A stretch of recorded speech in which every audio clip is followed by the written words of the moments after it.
अस्सलामुअलैकुम students, welcome back to RS learning zone. उम्मीद है आप सब खैरियत से होंगे। फाइनल टर्म सीरीज एसओसी 401 का आज हम डिस्कस करने जा रहे हैं लेसन नंबर 26। अगर आपने चैनल को सब्सक्राइब नहीं किया तो जल्दी से चैनल को सब्सक्राइब कर दें।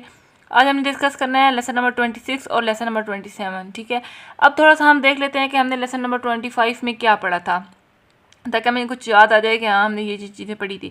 तो देखें, लेसन नंबर 25 में हमने पढ़ा कि हर सोसाइटी में जो है वो पॉलिटिकल सिस्टम होता है, ताकि जो मामलात है ना वो हल हो सकें।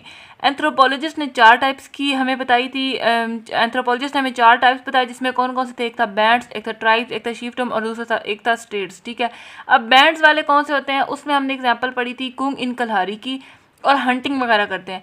ट्राइब्स वाले कौन से होते हैं, जो ज़्यादा सेटल्ड लोग होते हैं। और शिफ्टम कौन से होते हैं, जो फॉर्मल सिस्टम विद चीफ होता है। ठीक है, और इसमें हमारे पास एग्जांपल थी प्री कॉलोनियल वाली, ये जो Hawaiian political system of 18th century वाली, ये हमारे पास इसमें एग्जांपल थी।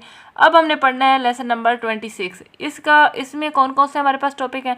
एक है स्टेट सिस्टम, नेशन सिस्टम और पॉलिटिकल ऑर्गेनाइजेशन थ्योरीज है, वॉलंटरिस्टिक स्टेट फॉर्मेशन है, उसके बाद हाइड्रोलिक और कोएर्सिव थ्योरी। ये आपकी जो है ना, ये इंपॉर्टेंट यहाँ पर जो एंड वाले 3 है ये क्वेश्चन है। अब यहाँ पर बच्चों हम देख लेते हैं कि स्टेट सिस्टम क्या है और नेशन सिस्टम क्या है। स्टेट सिस्टम पहले तो पढ़ लेना। ये होता है, स्टेट्स वो पॉलिटिकल सिस्टम है जो सबसे ज़्यादा पॉलिटिकल इंटीग्रेशन रखते हैं। ठीक है, स्टेट्स वो पॉलिटिकल सिस्टम है जो सबसे ज़्यादा इंटीग्रेशन रखते हैं, पॉलिटिकल इंटीग्रेशन, और जहाँ मुख्तलिफ जो है ना पॉलिटिकल रोल स्पेशलाइज्ड होते हैं और इनकी अथॉरिटी एक आइडियोलॉजी के बेस पर होती है। तो स्टेट ये है। State system have the greatest amount of political integration, specialised political roles and maintain authority on the basis of an ideology. ये आपने एमसीक्यू के लिए याद रखना है, आइडियोलॉजी। अब देखिए, states are associated with intensive agriculture, market economies, urbanisation and complex of form of social stratification. ये आपका एमसीक्यूज आ चुका है। अब यहाँ पर अगर हम एग्जांपल ले लें, एग्जांपल्स कर लें इसकी, तो डेमोक्रेसी या सोशलिज्म। ठीक है, ये अब एक आइडियोलॉजी होती है जिसपे एक स्टेट अपनी हुकूमत चलाती है। देखिए, state begins to be form 5500 years ago. ये आपका एमसीक्यूज आ चुका है और ये इंपॉर्टेंट है, ये आपने कर लेना है। नेक्स्ट हमारे पास है states have a monopoly on the use of the force and make and enforce law. हमने पिछले चैप्टर में पढ़ा था कि जो स्टेट्स होती है ना, वो उनके वो मोनोपोली होती है, वो उनको यूजेज ऑफ फोर्सेस उनके पास होता है। वो लॉ को इन्फोर्स कर सकते हैं, टैक्सेस को कलेक्ट कर सकते हैं। ठीक है, और उसके बाद है public works which differentiate them from other form of political organisation. ये कुछ चीज़ें होती हैं जो इनको डिफ्रेंशिएट करते हैं अदर पॉलिटिकल ऑर्गेनाइजेशन से। अब हम पढ़ लेते हैं कि नेशन स्टेट। ये यहाँ से आपने याद रखना है। एक तो स्टेट सिस्टम क्या चीज़ है। स्टेट सिस्टम हमारे पास है कि एक स्टेट वो पॉलिटिकल सिस्टम है जो सबसे ज़्यादा पॉलिटिकल इंटीग्रेशन रखते हैं, जहाँ मुख्तलिफ पॉलिटिकल रोल्स स्पेशलाइज्ड होते हैं और उनकी अथॉरिटी एक आइडियोलॉजी की बेस पर होती है। इसके जो कुछ हैं की फीचर्स हैं वो कौन कौन से हैं, तो वो हमारे पास ये हैं कि इंटेंसिव एग्रीकल्चर होती है, एग्रीकल्चर जो लार्ज स्केल पर होती है। ठीक है, और उसके बाद है हमारे पास ये मार्केट इकोनॉमीज। तो ये क्या है, मार्केट इकोनॉमीज यानी इकोनॉमी जहाँ चीज़ें बाय और सेल होती हैं। और अर्बनाइजेशन यानी शहरों का जो वजूद होता है। कम्प्लेक्स सोशल सिस्टम, ये कम्प्लेक्स सोशल सिस्टम है। यहाँ पर ये कर लें कि सोसाइटी में लेयर्स होती हैं, हायरार्चीज होती हैं। अब हमारे पास यहाँ पर जो एमसीक्यू था वो ये था 55 स्टेट्स बिगिन कब शुरू हुई थी, 5500 में। और यहाँ पर एग्जांपल कौन सी दी हुई है हमारे पास, ग्रीक सिटी स्टेट्स की। ठीक है, अब नेशन स्टेट हम पढ़ लेते हैं। इसमें क्या है, लोगों का एक ग्रुप है जो कॉमन आइडेंटिटी, कल्चर, हिस्ट्री और रिलीजन शेयर करते हैं। ठीक है, ये हमारे पास नेशन स्टेट है। अब देखें, स्टेट क्या होती है। स्टेट एक पॉलिटिकल स्ट्रक्चर है, जैसे कि बैंड, ट्राइब, शिफ्टम। तो जो नेशन स्टेट है वो अब जब एक ग्रुप ऑफ पीपल जो कॉमन कल्चर शेयर करते हैं और एक पॉलिटिकल स्ट्रक्चर के जरिए इकट्ठे होते हैं जिसको वो लेजिटिमेट मानते हैं, तो उससे हम क्या कहेंगे, उसे हम नेशन स्टेट कहेंगे। ठीक है, अब यहाँ पर इंपॉर्टेंट पॉइंट हमारे पास है कि वर्ल्ड के 200 नेशन स्टेट में से बहुत कम हैं जो होमोजीनियस हैं, बिल्कुल मतलब कि एक जैसे हैं। Next, political organisation theories. अब इसमें हमने क्या पढ़ना है, अब यहाँ पर एक इंपॉर्टेंट क्वेश्चन है, स्टेट्स डिवेल्प क्यों हुई, लोग अपनी आज़ादी जो है वो स्टेट्स को क्यों दे देते हैं। तो यहाँ पर 2 मेजर व्यूज़ है हमारे पास। एक है सेल्फ इंटरेस्टेड बेस्ड और दूसरा है कोएशन बेस्ड। अब सेल्फ इंटरेस्टेड बेस्ड कौन सा है, वो होता है कि लोग अपनी खुशी से ज्वाइन करते हैं और ताकि फ़ायदा लेने के लिए। और जो कोएशन बेस्ड है वो क्या होता है, वो लोगों को ज़बरदस्ती मतलब मजबूर किया जाता है। यहाँ हमारे पास है अब नेक्स्ट वाला वॉलंटरी स्टेट फॉर्मेशन। अब ये कौन सा है, इसमें हमने क्या पढ़ना है, ये इसने थ्योरीज बाय चाइल्ड है 1936, ये आपने याद रखना है। ये एंड वाली लाइन में आपके पास दिया हुआ है। चाइल्ड 1936 थ्योरी इसने दी थी। इसका कॉन्सेप्ट क्या है कि लोग वॉलंटरली अपने ऑटोनॉमी दे देते हैं ताकि उनको फ़ायदा मिल सके। अब पॉलिटिकल इंटीग्रेशन इसमें can mediate between protect interest of valid groups and provide them an economic support. जो पॉलिटिकल इंटीग्रेशन है वो प्रोटेक्शन एंड इकोनॉमिक्स बेनिफिट्स देता है। नेक्स्ट हमारे पास है जी hydraulic theory of state formation. इसमें अब हमने क्या पढ़ना है, ये थ्योरी बाय कार्ल है 1957। आपने याद रखना है कंसेप्ट इसका है जो कि होती हैं एरिड या सेमी एरिड, मतलब कि जो ड्राई स्मॉल एरियाज होते हैं वहाँ पर मेन स्केल फार्मर्स ने वॉलंटरली एक ऑर्गेनाइज स्टेट सिस्टम ज्वाइन किया था। उसकी वजह क्या थी, लार्ज स्केल इरिगेशन का फ़ायदा उठाना। ठीक है, अब देखें, अब हमने यहाँ पर 3 जो लास्ट वाली पढ़ी इनको आप रिव्यू कर लें। पॉलिटिकल ऑर्गेनाइजेशन थ्योरी में हमने क्या पढ़ा कि इसमें है पॉलिटिकल ऑर्गेनाइजेशन थ्योरी में कि एक जो 2 मेजर व्यूज़ है, एक सेल्फ इंटरेस्ट बेस्ड है, दूसरा है कोएशन बेस्ड। अब सेल्फ इंटरेस्ट में क्या है कि जहाँ पर लोग दे देते हैं, अपनी मर्ज़ी से दे देते हैं, अपनी मर्ज़ी से ही फैसला करते हैं ताकि उनको बेनिफिट मिल सके। और थ्योरी किसने दी थी, 1936 में चाइल्ड ने दी थी। नेक्स्ट है hydraulic theory of state formation. इसमें क्या है, हाइड्रोलिक थ्योरी में ये है कि जो है ना सेमी या जो एरिड या सेमी एरिड एरियाज होते हैं मेन स्केल से, वहाँ पर जो स्मॉल स्केल फार्मर्स है ना वो मतलब अपनी मर्ज़ी से एक ऑर्गेनाइज स्टेट सिस्टम ज्वाइन कर लेते हैं।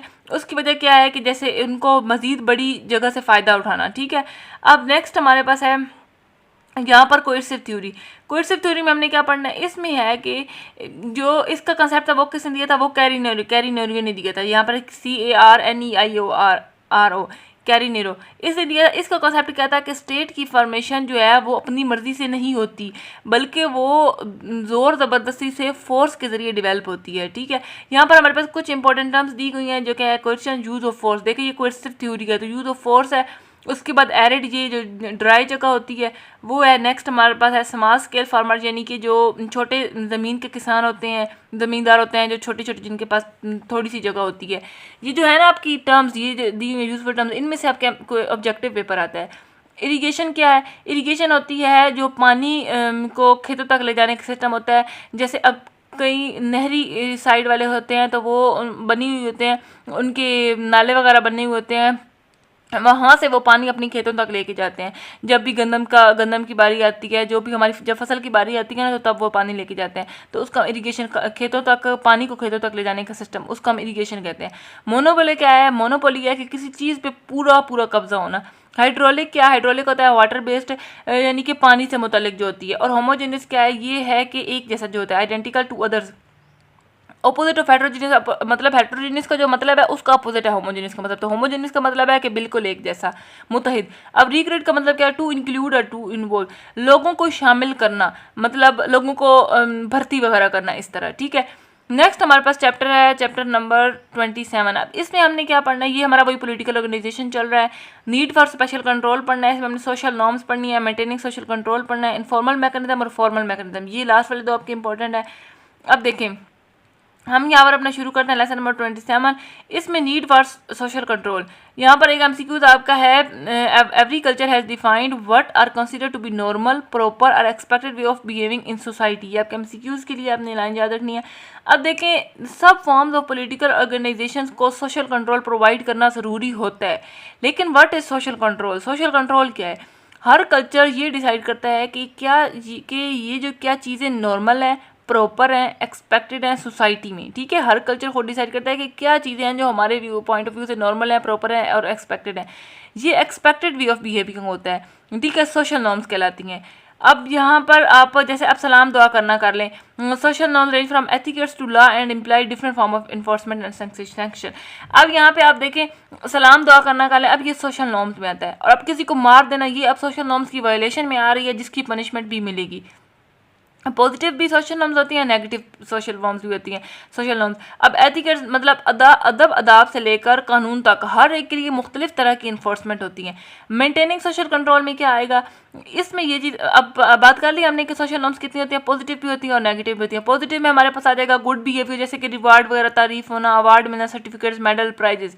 नेगेटिव नॉर्म में बैड बिहेवियर होगा, पनिशमेंट वगैरह मिलना हो गया। और जैसे कि जिस चीज़ को बुरा समझा जाता है।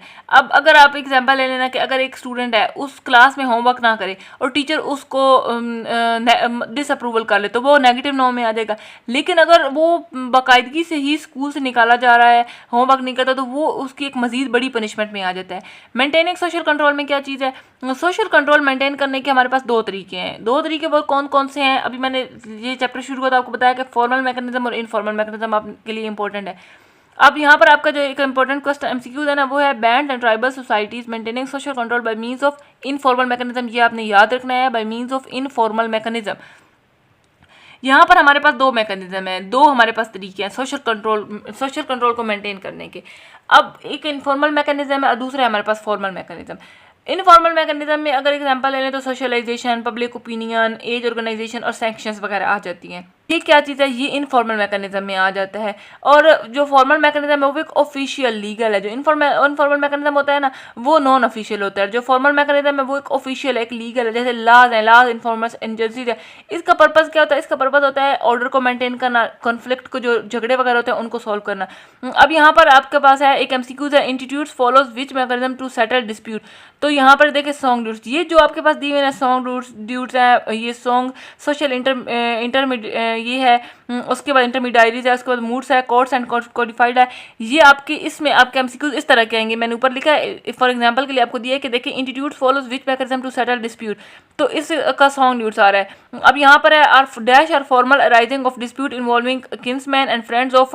ये अब इसका करेक्ट आंसर क्या है? इसका ये मूड्स है। इसी तरह का ये आपने बाकी भी जो है ना फॉर्मल मैकेनिज्म में ये अच्छी तरह से पढ़ने हैं। अब अगर हम एक्सप्लेन करें कि फॉर्मल मैकेनिज्म को 1 बाय 1 देखें, ठीक है, तो फॉर्मल मैकेनिज्म में हमारे पास सोशलाइजेशन है। अब सोशलाइजेशन में हमारे पास क्या चीज़ आ जाती है? ये हमारे पास दी हुई है, bands and tribal societies maintain social control by means of informal mechanism. ये आपके एमसीक्यूज के लिए इंपॉर्टेंट सच एज सोशलाइजेशन। अब देखें अगर ये हम यहाँ पर इसको डिस्कस कर रहे हैं इनफॉर्मल मैकेनिज्म को। अब इनफॉर्मल मैकेनिज्म में सोशलाइजेशन क्या है? सोशलाइजेशन लोगों को बचपन से समझा दिया जाता है कि उनकी सोशल नॉर्म्स क्या हैं, ये सोशलाइजेशन है। और पब्लिक ओपिनियन, दूसरा हमारे पास वर्ड है पब्लिक ओपिनियन। क्या है? पब्लिक ओपिनियन है कि लोग आपस में क्रिटिसाइज करते हैं अगर कोई रूल ब्रेक हो जाए, अगर कोई खिलाफ वर्जी कर दे कानून की।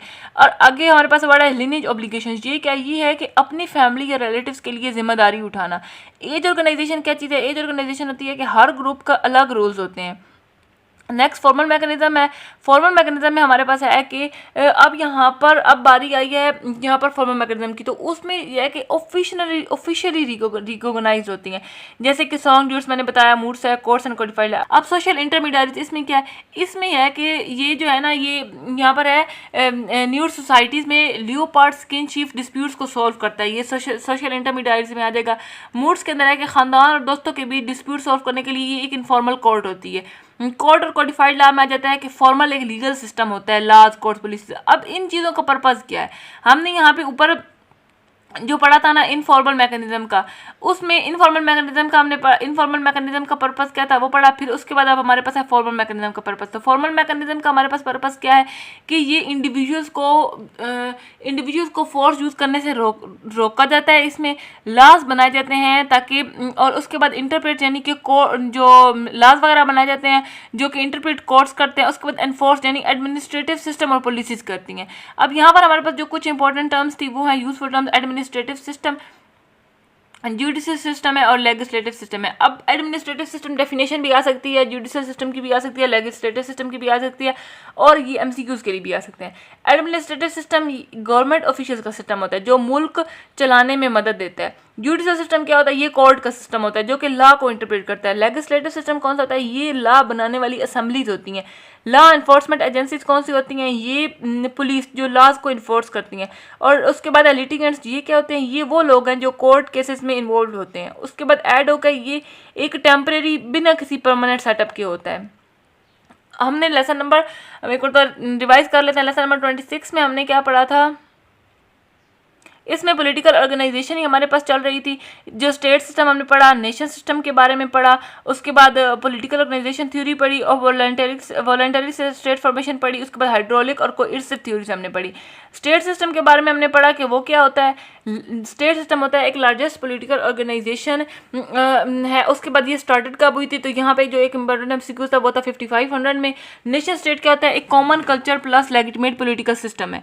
उसके बाद हमारे पास है पॉलिटिकल ऑर्गेनाइजेशन थ्योरीज में क्या आता है, कुछ वॉलंटरी होती हैं और कुछ मजबूरन होती है। वॉलंटरिस्टिक में क्या आता है कि इकोनॉमिक बेनिफिट्स के लिए लोग ज्वाइन करते हैं अपनी मर्जी से। हाइड्रोलिक क्या होती है कि ये जो ज़मीन को इरिगेशन को फ़ायदा उठाने के लिए ज्वाइन करने की जाती है। कोएर्सिव थ्योरी कहती है, कोएर्सिव थ्योरी जो ज़बरदस्ती और किसी और वजह से लोगों को स्टेट्स का पार्ट बनाया जाता है इसका, ठीक है। नेक्स्ट हमारे पास है लेसन नंबर 27 था ना। इसमें हमने पढ़ी needs for social control, social norms, maintaining social control, informal और फॉर्मल मैकेनिज्म। इसमें हमने इस चैप्टर की समरी ये हमारे पास कि हमने सोशल कंट्रोल पढ़ी, जो कि हर सोसाइटी को सोशल बिहेवियर कंट्रोल करना होता है। ये सोशल कंट्रोल है, हर सोसाइटी को अपना सोशल बिहेवियर कंट्रोल करना होता है। सोशल नॉर्म्स पढ़ी। सोशल नॉर्म्स क्या चीज़ है, ये एक नॉर्मल मतलब कि रिवार्ड होता है। रॉन्ग अगर नॉर्मल है तो उसको इनाम दिया जाएगा, अच्छा है, और अगर नेगेटिव है, रॉन्ग है, तो उसको पनिशमेंट दी जाएगी। फिर हमने फॉर्मल और इनफॉर्मल मैकेनिज्म पढ़ा। इनफॉर्मल मैकेनिज्म में हमने पढ़ा कि जो कि है सोशलाइजेशन। इनफॉर्मल मैकेनिज्म में हमने पढ़ा कि जहाँ पर है आपका जो मैंने एमसीक्यूज बताया था, सच है सोशलाइजेशन, पब्लिक ओपिनियन और ये ऑब्लिगेशन और एज ऑर्गेनाइजेशन वगैरह ये पढ़ी। फॉर्मल मैकेनिज्म में हमने सॉन्ग ड्यूट्स और ये मूड्स और कोर्ट्स और पॉलिसीज को पढ़ा। I hope everything is clear now. अगर आपने चैनल को सब्सक्राइब नहीं किया तो जल्दी से चैनल को सब्सक्राइब कर दें, क्योंकि हमने फाइनल टर्म का ये सारा सिलेबस है वो हम कंप्लीट करने की जल्दी से। अपने फ्रेंड्स के साथ वीडियो को शेयर किया करें। कोई भी कन्फ्यूजन हो तो आप कमेंट बॉक्स में पूछ सकते हैं। मुझे अपनी दुआओं में याद रखिएगा। अल्लाह ताला आपका हामी और नासिर हो। मिलते हैं नेक्स्ट वीडियो में, तब तक अपना ख्याल रखिए। अल्लाह हाफिज़।